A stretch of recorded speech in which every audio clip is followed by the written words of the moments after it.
समप हेमंत अत्री साहब, आपसे ओवरऑल तस्वीर 2024 के चुनाव की ओवरऑल पिक्चर क्या देखते हैं? मैजिक फिगर 272 है।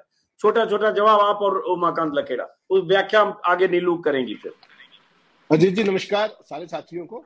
ये जो सारी बातचीत जो आप कर रहे हैं, 16 मार्च को अगर आपको ध्यान हो, जब चुनाव डिक्लेयर हुआ था, चुनाव कार्यक्रम डिक्लेयर हुआ था, उस टाइम में आपका ये सवाल था और उस टाइम भी मैंने एक जवाब दिया था। मैं आज भी उसी जवाब पर कायम हूं। सारे साथियों को सुन रहा था मैं, अशोक जी को भी सुन रहा था, वानखेड़े जी को, सबको। मेरा व्यक्तिगत तौर पर उस दिन जो आकलन था 225 सीटें बीजेपी क्रॉस नहीं कर रही है, मैं आज भी वहीं खड़ा हुआ। इसका जो भी तमाम कारण है स्टेट वाइज सब ने दिए, लेकिन ओवरऑल जो पिक्चर है कुछ स्टेट से ऐसा एक वो आने वाला है, जैसे राजस्थान का एक जिक्र किया, हरियाणा का एक आपने जिक्र किया, पंजाब के अंदर पिछली बार 2 सीट थी, इस बार शायद वो भी 1 रह जाए या 7 ही हो जाए। हिमाचल प्रदेश में 4 में से 2 सीट पे कांग्रेस बहुत जबरदस्त चुनाव लड़ रही है। उत्तराखंड में 5 में से 1 सीट कांग्रेस को आने वाली है। तो ये जो 1-1, 2-2 सीटें भी हमें दिख रही हैं, इट मैटर से लॉट, क्योंकि कांग्रेस का तो अगर आप वैसे देखेंगे, अगर आज का भी फेस देखें आप, आज के फेस में अजीत जी 57 सीटें, इसमें कांग्रेस को मिली थी केवल 8, और वो 8 की 8 सीटें केवल पंजाब में ही थी, बाकी कहीं कुछ नहीं था। इस बार तो ऐसा नहीं है। तो कुल मिलाकर के पूरे पैन इंडिया पे जो आप बात कर रहे थे, उसमें केवल 2 ही चीजें हमें देखनी पड़ेगी। मैं 225 का फिगर उस दिन आपको कहा था, 225 का ही फिगर आज कह रहा हूं, उसी जिम्मेदारी के साथ। केवल एक बात और जोड़ना चाहता हूं, जो आपने कहा कि सरकार कैसे बढ़ेगी, बिल्कुल 100% सहमत हूं मैं। राष्ट्रपति जी जो सिंगल लार्जेस्ट पार्टी है उनको बुलाएंगी, वो बीजेपी है, इसमें कहीं कोई शंका और विवाद है ही। और एक बार शपथ लेने के बाद जब वो किया जाएगा कि आप अपना विश्वास मत साबित कीजिए, हफ्ते में 10 दिन में जो भी है, उसमें पारंगत हैं ये लोग। एक बार जब चाहे केयर टेकर सरकार ही आए, जब तक शपथ वो नहीं हो, अपने अविश्वास प्रस्ताव विश्वास प्रस्ताव ना हो, सब कुछ इनके हाथ में होगा। और बाकी कैसे किया जाता है ये इन्होंने मध्य प्रदेश में दिखाया, कर्नाटक में दिखाया, हिमाचल में दिखाया, गोवा में दिखाया, उत्तरांचल में कभी दिखाया था। वो सारी चीजें छोड़ दीजिए आप, सरकार एक बार जरूर बढ़ाएंगे, इसमें कोई शक नहीं है। मैं जो आपने शब्द कहा कि 225 पे या मैं कहां खड़ा हुआ हूं, उसका केवल कारण अजीत जी एक है, और वो है चुनाव का नैरेटिव। जो विपक्षी दलों ने, उनके पास क्या संसाधन थे, लेवल प्लेइंग फील्ड था नहीं था, खाते सील थे, नेता अंदर थे, वो सारी बातें अपनी जगह। उसके बावजूद उन्होंने जनता की बात उठाई, उन्होंने रोजगार की बात उठाई, उन्होंने महंगाई की बात उठाई, उन्होंने तमाम वो बातें उठाई जनसापेक्ष। और मोदी जी की स्ट्रेटेजी केवल मैं बताना चाहता हूं आपको, मोदी जी की स्ट्रेटेजी थी M15 केवल मैं, और मैं के ऊपर उन्होंने पूरा चुनाव लड़ दिया। 10 साल की गवर्नेंस के रिकॉर्ड पे कोई शब्द नहीं बोला। अगले 5 साल का तो उनको पता ही नहीं, वो तो 2047 में विश्वगुरु सीधे बनने जा रहे हैं। 2047 तक कौन बचेगा नहीं बचेगा अलग बात है। मोदी जी का M15 क्या था, ये मैं सारे साथियों के सामने रखना चाहता हूं एक बार। M का मतलब मैं से चुनाव लड़ दिया मोदी जी ने पूरा। मैं, मेरा और मैंने तो आप सारे जानते हैं, ये मोदी जी के पेट डायलॉग है। उसके अलावा मुसलमान, मटन मछली, मैनिफेस्टो, माओइस्ट, मुस्लिम लीग, मुजरा, मंदिर, मस्जिद, मंगलसूत्र, मदरसा, Mahatma Gandhi, last but not the least meditation. मुझे नहीं पता ये संयोग है या किसी ने बताया है उनको कि मैं के ऊपर ही रहना है, लेकिन अपने आप में एक बहुत रोचक है ये कि आपने पूरा चुनाव किस बात पे लड़ दिया। जी जी, मैं तो ये सवाल इस देश की जनता के सामने रखना चाहता हूं, जो सुबुद्धि दर्शक देख रहे हैं इस बात को, क्या हम इस लायक हैं? इनमें से 15 M में से कोई बात करने की भी है क्या? मेडिटेशन आपका पर्सनल इश्यू है, करिए ना आप 3 दिन क्यों, आप 7 दिन कीजिए।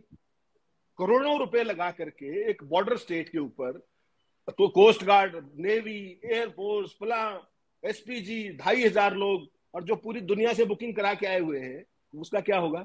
और आज की ताजा एक चीज और बता दो अजीत जी, में जहां पर मोदी जी विवेकानंद मेमोरियल पे कर रहे हैं, कभी मैं और आप चलेंगे वहां पर, हम फोटो नहीं खींच सकते उसके अंदर, पता है आपको इस बात का?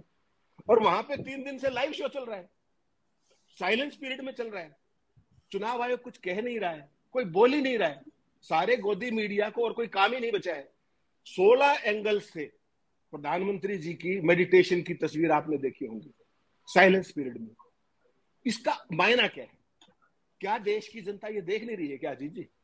सवाल केवल इतना है कि जो मोदी भगत बचे हुए थे, उनको काउंटर करने वाले लोगों ने किस इफेक्टिवली बिना डिवीजन के वोट दिया या नहीं दिया। सवाल केवल इतना है। अगर वो वोट दिया जो मुद्दे थे उनके ऊपर, और जो इनके M15 में नहीं आए, तो सीट इनकी 225 से भी कमाएंगे। आप लिख लीजिए, सरकार ये फिर भी बढ़ा लेंगे। हेमंत जी, आपकी जो एम की लिस्ट है उसमें एक पंजाब के वोटर्स के मद्देनजर और सारे देश में ये बात गई कि जिस तरीके की भाषा, जिस तरीके का आचरण मोदी जी का रहा है, that is lower the dignity of the PM office. अब क्या कहेंगे, धमकी देना, फिर मनमोहन सिंह की जो ये चिट्ठी, अब इसका कोई संदेश लोगों के बीच में जा रहा है? जहां तक मोदी जी की विश्वसनीयता का सवाल है, या आज भी हमारे देश की जनता यही कहेगी जय हो मोदी? नहीं नीलू जी, देखिए जो आपने ये जो सारी बातें बताई ना, जो पंजाब वाले संबोधन की, उसमें एक लाइन आप भूल गए जो सबसे ज्यादा चुभने वाली थी। डॉक्टर मनमोहन सिंह ने जो चिट्ठी के अंदर जो एक लाइन लिखी थी, और जो मुझे उन्होंने व्यक्तिगत इंटरव्यू में भी कही थी, वो भी बताऊंगा मैं आपको। उन्होंने क्या कहा था प्रधानमंत्री जी के बारे में? Doctor Manmohan Singh is a man of very few words. वो फजूल की बात तो कभी करते ही नहीं, वो तो काम की बहुत कम करते हैं। Is a man of very few words. उन्होंने अपने लेटर में ये लिखा, जो आपने पढ़ा, उससे अगर अगली लाइन पढ़ेंगी तो उसमें उन्होंने ये लिखा कि नरेंद्र मोदी ने प्रधानमंत्री पद की गरिमा को गिरा दिया, नष्ट कर दिया। ये सबसे महत्वपूर्ण बात थी और यही सच्चाई है। उस अगर 3 पेज की चिट्ठी में अगर आप लब्बो लुआब लेकर जाएंगी तो 2 लाइन वो जो आपने पढ़ी, और तीसरी लाइन ये कि प्रधानमंत्री पद की गरिमा का मटिया मेट कर दिया। अब ये क्यों कहा डॉक्टर मनमोहन सिंह ने? आप तो आज 2024 में बात कर रही है। आपको याद होगा 2019 में मैंने डॉक्टर मनमोहन सिंह के 2 इंटरव्यू किए, बड़ा सौभाग्य मिला मुझे उनसे बात करने का। हिंदी जर्नलिस्ट को वो इंटरव्यू देते नहीं, क्योंकि उनको हिंदी आती नहीं, अंग्रेजी और उर्दू और इसके वो है पंजाबी आती है उनको। तो हिंदी जर्नलिस्ट के तौर पर मैंने उनके 2 इंटरव्यू किए। तो 2014 वाले उस दौरान में जो उन्होंने किया था, तो डॉक्टर उनको मनमोहन सिंह जी को याद था वो। मैंने 19 में उनसे पूछा कि सर आप एक सलाह कौन सी देना चाहेंगे आप नरेंद्र मोदी जी को वाइल कैंपेनिंग? तो उन्होंने कोट एंड कोट एक सेंटेंस कहा था, he should be less contemptuous towards the opposition leaders. वो बात आज भी सच है और वो सदा सच रहेगी। ये प्रधानमंत्री की भाषा है जो उन्होंने तेजस्वी जी के बारे में कही वहां जाकर कि ये जेल में जाने वाले हैं। प्रधानमंत्री खुद ही जज है, खुद ही जूरी है, खुद ही इन्वेस्टिगेटिंग ऑफिसर है, और हो सकता है सजा भी खुद ही कर दे। What do you mean by this? और यहां तक नहीं, किस हद तक गए हैं वो कि राम मंदिर को ध्वस्त करवा देंगे। कल्पना कर सकती हैं आप, जिस पार्टी ने इस देश पर 55 साल राज किया हो, उसको ये कह, राम मंदिर के ताले किसने खुलवाए थे? अगर कोई मनमोहन इनसे डॉक्टर नरेंद्र मोदी जी से कोई पूछ ले कि सबसे पहले शिलान्यास किसने करवाया था, राजीव गांधी ने। उस पार्टी पे एक आरोप लगा रहे कि मंदिर को ध्वस्त करवा देंगे, मंदिर पर कोट एंड कोट बाबरी ताला लगवा देंगे। ये प्रधानमंत्री की भाषा है। तो नीलू जी, इन्होंने गर्त का कोई ऐसी जगह नहीं छोड़ी कि उससे नीचे कहां जाएंगे, और उनसे आप और भी कुछ उम्मीद कर सकती हैं। और वैसा व्यक्ति उस भाषा के साथ, जो भाषा उन्होंने पंजाब में बोली, वहां से वो सीधा जाता है कन्याकुमारी। और कन्याकुमारी के विवेकानंद मेमोरियल पे, जहां पर कैमरा अलाउड नहीं है, वहां पर कितने एंगल से लगातार लाइव चल रहा है 3 दिन से, मैंने पिछले स्लॉट में भी आपको बताया। सवाल केवल कितना है? सवाल यह है कि इस देश की जनता के ऊपर इतनी कारपेट बॉम्बिंग कर दो एक चेहरे की कि वो कुछ भी सोचना ही बंद कर दे। जो ये भाषा है ना, आप समझिए इसके पीछे मनोविज्ञान क्या कहता है। ये भाषा इसलिए यूज की जाती है कि जो उनके जो भगत जो उन्होंने पैदा किए, ये केवल उन्हीं के लिए है, ये मेरे और आपके लिए नहीं है। जितने साथी यहां बैठे हैं उनके लिए नहीं है, वो उन भक्तों के लिए है कि देखिए है ना 56 इंची, देखिए 7 पीढ़ियों का निकाल देंगे। अरे तुम 7 का क्या निकालोगे? अपनी एक का तो निकाल दीजिए, अपनी एक का बता दीजिए ना। कभी आज तक अपने पिताजी का नाम लिया है चुनाव में? कभी जीवन में नाम लिया हो? नरेंद्र दामोदर दास मोदी के अलावा कभी शब्द यूज किया है दामोदर दास मोदी? दूसरी बात, जब उनकी माताजी जिंदा थी तो वहां पर वो जाते थे। उनकी भतीजी ने क्या कहा? खुद उनकी भतीजी ने कहा कि जब भी आते हैं सारे परिवार को दूर कर दिया जाता है, केवल वो, माँ और कैमरे होते हैं। ये है प्रधानमंत्री, जिन्होंने माँ को भी कभी लाइनों में खड़ा किया पैसे निकलवाने के लिए, कभी कुछ किया। तो बेसिकली क्या है कि ये जो नैरेटिव है, जो ये जो विजुअल्स क्रिएट किए जाते हैं, जो भाषा है, ये एक खास वर्ग के लिए है नीलू जी, ये हमें समझना पड़ेगा। और वो जो वर्ग है उसको 56 इंची आपने पाकिस्तान के साथ क्या किया? चाइना का नाम लेके दिखाओ ना एक बार। 7,000 वर्ग किलोमीटर से ऊपर की जमीन, 11 पॉइंट्स के ऊपर आप आज भी वहां पर गश्त नहीं कर पा रहे हैं लद्दाख के अंदर। ये बात मैं और आप नहीं, सुब्रमण्यम स्वामी 10 बार चीख चीख के कह चुके हैं, उन्हीं की पार्टी के हैं। क्या आज तक जवाब दे दिया? कहा गया 56 इंच, कहा गई लाल आंखें, और उनके भक्त भी नहीं बोलते। मेरी समस्या क्या है कि इस मुद्दे पर अपोजिशन को और सख्ती से घेरना चाहिए था। इनका जो राष्ट्रवाद है उसको उधेड़ने की जरूरत है कि जब पाकिस्तान का नाम आता है तो 56 इंच हो जाता है, क्योंकि उनके पल्ले ही कुछ नहीं, वैसे ही भूखे मर रहे। और जब चाइना का नाम आता है तो इनकी आंखें बंद हो जाती हैं, आंख लाल नहीं होती, आंखें बंद हो जाती हैं, कान बंद हो जाते हैं। याद है आपको क्या कह रहे थे कि ना कोई आया है ना कोई घुसा है। फिर आपने 21 राउंड की मीटिंग किस लिए कर ली साहब? 21 राउंड की मीटिंग हो चुकी है जनरल्स के बीच में, 19 राउंड की मीटिंग एमईओ की हो चुकी है। तो वहां पर क्या बातें करते हैं आप? अगर कुछ आया ही नहीं, कोई हुआ ही नहीं, कुछ घुसा ही नहीं, तो फिर क्या है? बेसिकली नीलू जी, मोदी जी ने इस चुनाव में क्या किया है, इस चुनाव में कोई काम की बात ना हो जाए ये एंश्योर किया उन्होंने। और तो और छोड़िए, उन्होंने कितनी ऐतिहासिक और मतलब मैं क्या कहूं, शर्मनिरपेक्ष बात कह सकते हैं आप, उन्होंने कही कि गांधी जी को कौन जानता था। तो फिर तो वही बात है कि आज जैसे मैं पहले कह रहा था कि शुक्र है इन्होंने झांसी की रानी फिल्म बना दी, वरना तो झांसी की रानी को भी कौन जानता था, कंगना रनावत ने चुनवा दिया उनको। वहां पर इन्होंने इसलिए ध्यान लगाया कि स्वामी विवेकानंद को भी कोई नहीं जानता था। ये किस तरह की कुतर्क है, ये किस तरह की बेशर्मी है? ऐसी नहीं, एक रैली में एक रैली में ये कुतर्क की आपने बात की तो इसलिए मुझे याद आया कि अमित शाह ने एक रैली में या किसी उसमें कहा कि भाई कोणार्क टेम्पल के सामने मोदी जी ने बहुत सारे इंटरनेशनल डिग्निटरीज के साथ हाथ मिलाया था, इसलिए कोणार्क टेम्पल फेमस हुआ। इस तरीके का कुतर्क मोदी और शाह देते हैं। ये कुतर्क, इसको मैं आप कुतर्क कहते रहे, उससे क्या फर्क पड़ता है नीलू जी? हम 5 लोगों के कहने से नहीं, दुविधा वही है sir. He is addressing a particular constituency. Sambit Patra का ऐतिहासिक बयान सुना आपने कि भगवान जगन्नाथ मोदी के भगत थे? आप कल्पना कर सकती हैं। और वो वहां पर प्रचार कराए। फिर उसके बाद मैं तो हैरान होता हूं कि ये बात अगर तेजस्वी के मुंह से निकल जाए, अखिलेश के मुंह से निकल जाए, राहुल गांधी के मुंह से निकल जाए, तो आपको पता है देश में क्या हाहाकार मचेगा, ईश निंदा हो जाएगी। और वो जो संबित पात्रा, मीडिया उस खबर को ऐसे हजम कर गया जैसे वो हुई ही नहीं। आपने किसी नेशनल चैनल पे बाइट देखा था क्या? किसी पे कोई चर्चा नहीं। तो ये एक खास सेगमेंट को एड्रेस करते हैं नीलू जी, और वो सेगमेंट को ही मैं और आप नहीं समझा सकते। उनको वक्त समझाएगा जब वो भूखे मरेंगे, सड़कों पर आएंगे। मतलब जितने भी भगत आपको मिलते हैं, मैं कई बार और भी हैरान होता हूं। कुपड़ तो अपनी जगह है, जो बहुत ज्यादा पढ़े लिखे हैं वो ज्यादा अनपढ़ है, उनको सवाल समझ में नहीं आता। कोई सवाल आप पूछ लो, मोदी जी ने क्या कर दिया, ये कर दिया, कौन बता रहा था? बोला मोदी जी बता रहे थे। अरे तुम क्या बता रहे हो भाई? उनके पास बताने के लिए कुछ नहीं, जो मोदी जी बता रहे थे वही है उनके पास, सवाल और जवाब नहीं। तो ऐसी सूरत में जो मोदी जी ने ये नैरेटिव खड़ा किया है, इसका बहुत इफेक्टिवली देखिए रिजल्ट क्या आएंगे। ये मेरा और आपका काम नहीं, ये जनता का काम है, या इलेक्शन कमीशन का काम है। जो भी खेल करे ना करे, पाप पुण्य उनके से, जो उन्होंने गंद मचाया है सारे देश ने देख लिया है।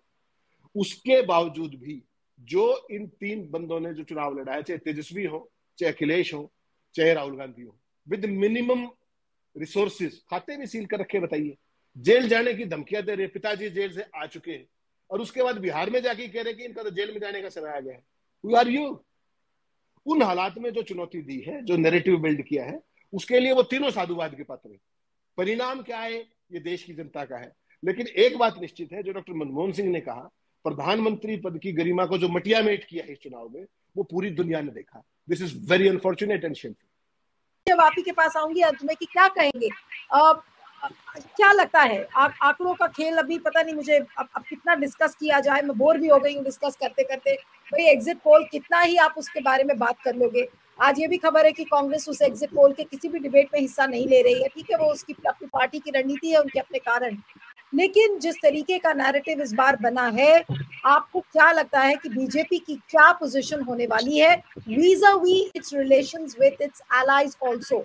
आज ओपिनियन पोल आते ही क्या एनडीए के घटक दल जो बीजेपी से दूर भागने लगेंगे, ऐसी कोई स्थिति आपको लग रही है? क्योंकि जैसे ही ओपिनियन पोल आता है तो बातचीत का दौर, बैकरूम मैन्यूवरिंग टॉक्स, ये सब शुरू हो जाता है। फोन खड़खड़ाना, लोगों से बातचीत करना, सबको पता है कि ये बातचीत का दौर फिर शुरू हो जाएगा। जी नीलू जी, आज शाम के जो एग्जिट पोल आने उसमें से कुछ का मैं भी प्रीव्यू हूँ, क्योंकि मुझे रात को वहां भाषण करना है, उसको थोड़ा सा मैं भी देख रहा था। तो एक जनरल पैटर्न बता देता हूँ आपके दर्शकों की उसके लिए रुचि के लिए, not at the cost of leaking it. लब्बो-लुआब जो उस स्पॉन्सर्ड एग्जिट पोल का है, that will start from BJP 240 on its own and it will go till 346 on its own. 106 सीटों का प्लस माइनस इन एग्जिट पोल में दिखाया जाएगा। जो उनका जो हाईएस्ट पार्ट जो खुद बीजेपी का है, एनडीए नहीं कर रहे वो, उसमें एनडीए बाद में बताऊंगा आपको। जो एनडीए को सीटें मिलेंगी वो 376 तक दिखा रहे हैं भाई लोग। और 275 से शुरू होती है, यानी कि किसी भी कीमत पर सरकार श्रीमान नरेंद्र मोदी की बढ़ रही है। ये उस एग्जिट पोल का लब्बल हुआ, मैंने आपको कितने घंटे पहले बता दिया है, 6.25 घंटे पहले, लिख लीजिएगा इसको। दूसरी बात, 16 मार्च को चुनाव डिक्लेयर हुआ था, उस दिन हम इसी प्लेटफॉर्म पे थे, आप भी थे, मैं भी था, अजीत जी भी थे, और मैंने खुले एक ही पंक्ति कही थी कि साहब 225 से एक भी सीट बीजेपी क्रॉस नहीं कर सकती अगर चुनाव ठीक तरीके से हो। तो अगर तो हटा दिया, अगर का तो काम कर दिया इलेक्शन कमीशन ने। जिस तरीके से पोलिंग के बाद 60% फिगर और 11 दिन बाद 66.2% फिगर, तो आप समझ जाइए कि वो अगर कहां चला गया, और वो अगर मैंने क्यों कहा था।